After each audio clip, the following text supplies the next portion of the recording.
नमस्कार दोस्तों। मैं डॉक्टर सतीश तिवारी आप सभी लोगों का भारतीय दार्शनिक मंच पर बहुत बहुत स्वागत करता हूं। आज का विषय है श्रेय और प्रेय, जिसे हम यम नचिकेता के संवाद के माध्यम से समझेंगे। भारतीय चिंतन परंपरा में यम नचिकेता से संवाद की कहानी बहुत ही प्रसिद्ध है और यह कई स्थानों पे हमको देखने को मिलती है। तैत्रेय जो शाखा है वेद की, उसमें भी ये कहानी मिलती है। महाभारत में भी कहानी मिलती है। और जो सबसे प्रसिद्ध स्थान है इस कहानी का, वो कठोपनिषद में मिलती है। तो श्रेय क्या है और प्रेय क्या है, अगर इसे हम साधारण शब्दों में समझने की कोशिश करें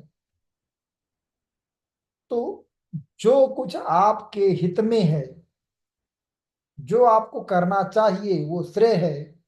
और जो आपको करने की इच्छा होती है, जो आपको करने में अच्छा लगता है, वो प्रेय है। अगर हम एक विद्यार्थी की दृष्टि से देखें तो एक विद्यार्थी जीवन में विद्या का अर्जन, कौशल का अर्जन उसके लिए श्रेय है। किंतु यदि वो मनोरंजन आदि गतिविधियों में अधिक समय व्यतीत कर रहा है, जिसे जो उसे प्रिय है, तो ये उसके लिए हितकर नहीं। ये टॉपिक हम इसलिए पढ़ रहे हैं कि श्रेय और प्रेय हमारे सिलेबस में है। इस टॉपिक को हम पढ़ेंगे कठोपनिषद की आधार पर। तो श्रेय और प्रेय की चर्चा कठोपनिषद में मुख्य रूप से मिल रही है। हमने जैसा पहले चर्चा किया कि अन्य स्थानों पर भी मिलती है, लेकिन सबसे महत्वपूर्ण रूप में जहां ये उपलब्ध है वो कठोपनिषद। तो कठोपनिषद क्या है? कठोपनिषद यजुर वेद की कृष्ण शाखा की कठ जो शाखा थी उससे संबंधित है। हम जैसा पहले चर्चा कर चुके हैं भारतीय नीति शास्त्र के परिचय में कि प्रत्येक वेद में के अपने ब्राह्मण, अपने अरण्यक और अपने उपनिषद होते हैं। यजुर्वेद में कृष्ण और शुक्ल दो विभाग हैं। तो ये कृष्ण वाले विभाग जो वेद है उसके विभाग की कठ शाखा से संबंधित है। तो ये कठोपनिषद है, इसमें दो चैप्टर है, दो अध्याय। और प्रत्येक अध्याय में, मतलब प्रथम अध्याय में भी तीन वल्ली है और द्वितीय अध्याय में भी तीन वल्ली है। तो कुल मिला जुला के ये छह वल्ली हो गई। तो कठोपनिषद में कुल छह वल्ली है, सब चैप्टर्स हम मान लेते हैं। तो छह वल्ली का जो विषय है वो मैंने लिख दिया, पहले इसको जान लेते हैं, फिर उस कहानी से परिचित होते हैं जिसकी हमें चर्चा करनी है, जिसमें जो कहानी कठोपनिषद में हमें मिलती है। तो प्रथम वल्ली में नचिकेता और उनके पिता के बीच में संवाद है। द्वितीय वल्ली में यम और नचिकेता संवाद प्रारंभ होता है और वहीं द्वितीय वल्ली में श्रेय और प्रेय का सिद्धांत की प्रस्तुति होती है।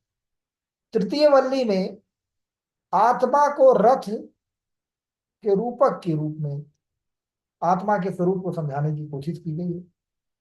भारतीय चिंतन परंपरा में रथ का रूपक बहुत केंद्रीय है, बहुत महत्वपूर्ण है और आत्मा और शरीर के संबंध को दिखाने के लिए इस रूपक का प्रयोग किया जाता है। ये प्रयोग बौद्ध दर्शन में भी हमको देखने को मिलता है, जहां नागसेन अनात्म को सिद्ध करने के लिए रथ का रूपक लेते। तो वहीं कठोपनिषद में आत्मा को रथी कहा गया है, रथ पर सवार कहा गया है।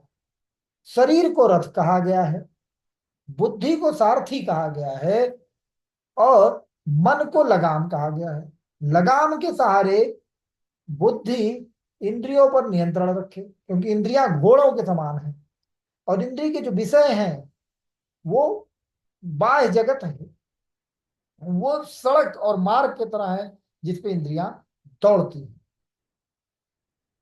तो जो चौथी वल्ली है और दूसरे अध्याय की प्रथम वल्ली है, उसमें आत्मा और ब्रह्म के बीच एकत्व या अनेकत्व के सिद्धांत की चर्चा हुई है। पांचवी वल्ली में मृत्यु क्या है, मृत्यु के बाद क्या होता है, आनंद है कि क्या है, इसका स्वरूप क्या है, इसकी विस्तृत चर्चा है। जबकि जो छठी वल्ली है वो योग सिद्धांतों की चर्चा होती है, योग के लिए। ये चित्र जो आप देख रहे हैं, इसमें ये नचिकेता है और ये यम है। ये भारतीय मंदिर में दक्षिण भारत में ये फोटो मिली है, मैंने इसको विकिपीडिया से लिया है। तो अब हम बात करते हैं उस कहानी की जिस कथानक के माध्यम से इस श्रेय और प्रेय को जनमानस के सम्मुख प्रस्तुत किया गया है। तो ये कहानी है एक ऋषि की। ऋषि का नाम बाजश्रवस है, जिसे कठोपनिषद में आरुणिक औडालिक गौतम भी कहा गया है। आरुणिक के पुत्र के रूप में बताया गया है, एक महान ऋषि है। और वो विश्वजीत नामक यज्ञ करते हैं। विश्वजीत यज्ञ में ऐसा व्यवस्था है, ऐसा प्रावधान है, जो भी व्यक्ति विश्वजीत यज्ञ करेगा वो अपनी सारी संपत्ति को दान में दे देगा। तो विश्वजीत यज्ञ करने के पश्चात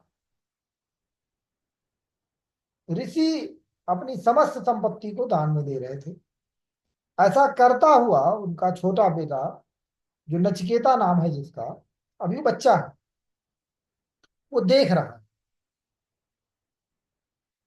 तो कठोर उपनिषद में ऐसा श्लोक आता है, ऐसा प्रसंग आता है, जो कहता है कि आप ऐसे गांव को दान क्यों दे रहे हैं जो अपने हिस्से का जल पी चुकी हैं, अपने हिस्से का चारा खा चुकी हैं, मतलब उनका दिन बहुत निकट है, वो मृत्यु को प्राप्त होने वाली। जो बंध्या है, तो अब पुत्र को, अब बच्चे नहीं जन्म दे सकती है, वो दूध नहीं दे सकती, ऐसे गायों का दान क्यों कर रहे हैं? असली संपत्ति तो आपकी मैं हूं, आपने मुझे किसके लिए बचा के रखा है? आप मुझे किसे दान देंगे? ऐसा बार बार कहने पर ऋषि को क्रोध आता है और वो कहते हैं कि मैंने तुम्हें यम को दान बचा के रखा, तो मैं तुम्हें यम को दान, ऐसा कहने पर कि मैं तुम्हें यम को दान दूंगा, क्योंकि यह शब्द विश्वजीत यज्ञ में कहे गए थे और उसके समय में कहे गए थे, तो नचिकेता यम के पास जाता है और यम के महल के बाहर 3 दिन खड़ा रहता है और 3 दिन और 3 रात रहता है, क्योंकि उस समय यम यमलोक में नहीं है, कहीं गए हैं। तो जब यम आते हैं लौटकर और उन्हें पता चलता है कि एक बालक, ब्राह्मण बालक 3 दिन से उनके द्वार पर है, तो वो इसके लिए उनसे क्षमा मांगते हैं और नचिकेता से की 3 इच्छा पूरा करने का प्रस्ताव देते हैं। तो जो नचिकेता की पहली इच्छा थी, उस पे नचिकेता ने मांगा कि मेरे पिता जो कि बहुत गुस्सैल हैं, उनको मन में शांति मिले और वो अपने परिवार में वापस लौट जाए। क्योंकि भारतीय चिंतन परंपरा में यमलोक से कोई वापस नहीं आता है, ऐसा स्वीकार किया जाता है, ऐसा माना जाता है। लेकिन फिर भी यम ने नचिकेता की इच्छा पूरी कर दी। हमें भारतीय जो कहानी है, नैतिक परंपरा है, उसमें 2 लोगों का ऐसा उल्लेख मिलता है जो यम के यहाँ जाते हैं और जिंदा वापस आते हैं। एक तो नचिकेता हो गए, दूसरे सावित्री, जो अपने पति का प्राण लेकर वापस आते हैं। तो दूसरी जो इच्छा थी कि स्वर्ग की प्राप्ति कैसे होती है, स्वर्ग में जहां पर न कोई दुख है, न भूख है, न प्यास है, न कोई भय है, उसे कैसे प्राप्त किया जा सकता तो यम बताते हैं कि अग्नि द्वारा विधि विधान अनुष्ठान कर कर स्वर्ग की प्राप्ति की जा सकती है। देवताओं को प्रसन्न करके आप स्वर्ग की प्राप्ति कर सकते हैं। तीसरी इच्छा, जहां से दार्शनिक चिंतन प्रारंभ होता है, इस कथानक का जो मुख्य उद्देश्य था वो प्रारंभ, कि जब नचिकेता पूछता है कि मृत्यु के बाद क्या होता है, क्या आत्मा जीवित रहती है या समाप्त हो जाती है, तो इस प्रश्न का उत्तर यम तुरंत नहीं देते हैं और यम इसको टालना चाहते हैं। तो यहां से हमें भारतीय चिंतन परंपरा की एक के बारे में एक बोध होता है कि मृत्यु होने के बाद पुनर्जीवित कर देना, किसी के क्रोध को मार देना, स्वर्ग की प्राप्ति कर लेना, ये इतना महत्वपूर्ण नहीं है। लेकिन ये ज्ञान, जो तत्व बोध है, वो बहुत महत्वपूर्ण है। तो यम नचिकेता को समझाते हुए कहते हैं कि तुम कुछ और मांग लो। ये जो तुम मांग रहे हो, जो ज्ञान की बात कर रहे हो, ये देवताओं को भी सुलभ नहीं है। तो नचिकेता एक हठी बालक है और वो कहता है कि इस वर को, इस ज्ञान के बदले में यम उसको सब कुछ देने को तैयार है। तो वो कहता है इसका मतलब ये चीज इन सारी चीजों से ज्यादा महत्वपूर्ण है। अधिक हट करने पर यम ने नचिकेता को उस तत्वबोध की बारे में बताया है। इसी में नचिकेता को आत्मज्ञान, आत्मविद्या के बारे में यम ने सिखाया। और इसी शिक्षा के दौरान ये जो श्रेय और प्रेय है, इसके अभेद बताया। यम समझाते हुए कहते हैं कि मनुष्य के पास हमेशा दो विकल्प होता है, एक होता है श्रेय और दूसरा होता है प्रेय।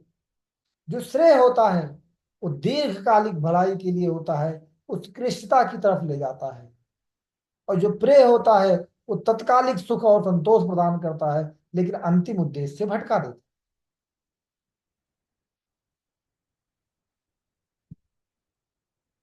ये यही भारतीय चिंतन परंपरा में यम नचिकेता संवाद में ये है। तो आत्मबोध, तत्वबोध, ये श्रेय है। और संसार में की जो भोग की चीजें हैं, ये प्रेय है। तो इसका निहितार्थ ये है कि हमें प्रेय के स्थान पर श्रेय को महत्व देना चाहिए। और जिस भी व्यक्ति के लिए श्रेय और प्रेय एक हो जाएगा, उसका जीवन धन्य हो जाएगा और उसे जीवन में समस्या नहीं होगी। और ये बात हम सबको समझनी चाहिए, और जिसको समझ में आ जाएगी उसको कोई प्रॉब्लम नहीं होगी। तो बहुत बहुत धन्यवाद। और आप लोगों से अनुरोध है कि आप भारतीय दार्शनिक मंच के इस चैनल को सब्सक्राइब कर लें और अधिक से अधिक शेयर करें, कि जिससे जो विद्यार्थियों तक, अधिक से अधिक विद्यार्थियों तक हमारी पहुंच हो सके, जिसके लिए हमारा प्रयास है। बहुत बहुत धन्यवाद।